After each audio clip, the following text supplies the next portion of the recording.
Hi friends, welcome to our YouTube channel Vishnumathi vlog. இன்றைக்கி இந்த வீடியோவில் சப்பாத்திக்கு பர்ஃபெக்ட் காம்பினேஷனான பச்சை பட்டாணி வச்சு மசாலா எப்படி செய்கிறதுன்னு பார்க்கலாம். இதுக்கு ஃபஸ்ட்டு கடாய் ஹீட் ஆன பிறகு 3 டேபிள் ஸ்பூன் ஆயில் ஆட் பண்ணுறேன். சப்பாத்தி நான்கெல்லாம் நல்ல ஒரு காம்பினேஷனாக இருக்கும். எக்ஸாக்டாக நம்ம ரெஸ்டாரண்ட்டில் சாப்பிட்ற அதே டேஸ்ட் கிடைக்கும் நமக்கு. குழந்தைங்களும் விரும்பி சாப்பிடுவாங்க இந்த மாதிரி செஞ்சு கொடுத்திங்கன்னா. இப்போ ஆயில் ஹீட் ஆகிடுச்சு. சின்ன துண்டு பட்டை, 2 லவங்கம் ஆட் பண்ணுறேன்.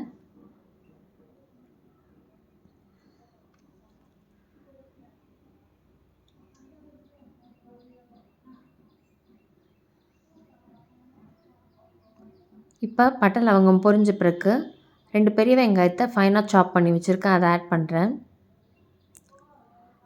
வெங்காயம் கொஞ்சம் கோல்டன் கலர் வர வரைக்கும் எண்ணெயில் நல்லா வதக்க போகிறோம்.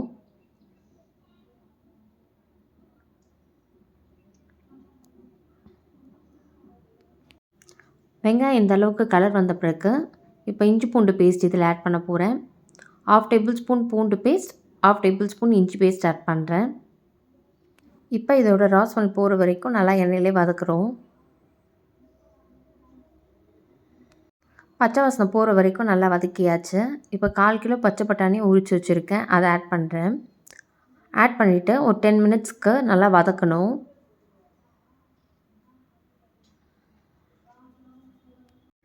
மினிட்ஸ் நல்லா வதக்கியாச்சு. இப்போ இதில் ஸ்பைசினஸ்க்கு தேவையான அளவு தனி மிளகாய் தூள் ஆட் பண்ணுறேன். நான் 1.5 டீஸ்பூன் ஆட் பண்ணுறேன். உங்களுக்கு தேவையான அளவு நீங்கள் ஆட் பண்ணிக்கோங்க. அடுத்ததாக இதில் 1 டீஸ்பூன் கரம் மசாலா ஆட் பண்ணுறேன்.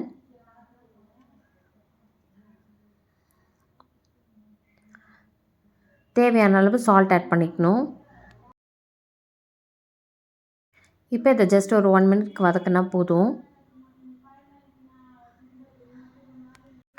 3 மீடியம் சைஸ் தக்காளியை நல்லா ஃபைனாக அரைச்சி வச்சுருக்கேன், அதை ஆட் பண்ணுறேன். ஆட் பண்ணிவிட்டு நல்லா இந்த தக்காளியோட பச்சை வாசனை போகிற வரைக்கும் நல்லா எண்ணெயிலே வதக்கணும். தக்காளி நல்லா வதங்கின பிறகு நமக்கு எண்ணெய் பிரிஞ்சு வரும், அது வரைக்கும் நல்லா இதை வதக்கலாம்.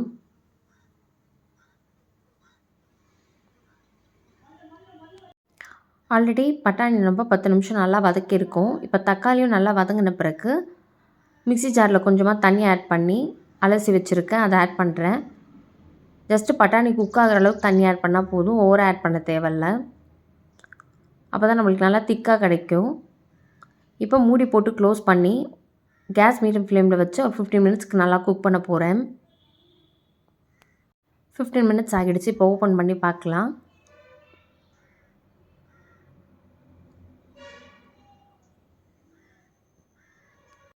இப்போ இதில் கொஞ்சமாக கஸ்தூரி மேத்தியை நல்லா க்ரஷ் பண்ணி ஆட் பண்ணுறேன். இந்த kasuri methi and fresh cream add பண்ணால் தான் எக்ஸாக்டாக நமக்கு ரெஸ்டாரண்ட்டில் சாப்பிட்ற அதே டேஸ்ட்டு கிடைக்கும்.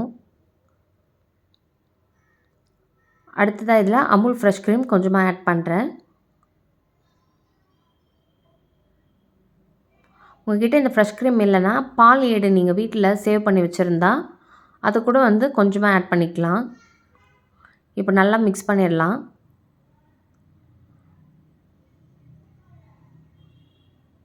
கலரே பாருங்கள், நமக்கு ரெஸ்டாரண்ட்டில் சாப்பிட்ற மாதிரி கிடச்சிருக்கு. இப்போ இதை சூடாக சப்பாத்தியோடு சர்வ் பண்ணிங்கன்னா ரொம்பவே டேஸ்டியான ரெஸ்டாரண்ட் ஸ்டைல் பச்சை பட்டாணி மசாலா ரெடி. ஸோ கண்டிப்பாக நீங்களும் உங்கள் வீட்டில் ட்ரை பண்ணி பாருங்கள். ட்ரை பண்ணி பார்த்துட்டு எப்படி வந்ததுன்னு மறக்காமல் கமெண்ட் செக்ஷனில் ஷேர் பண்ணுங்கள். Like, share, subscribe and keep supporting to Vishnumathi vlog.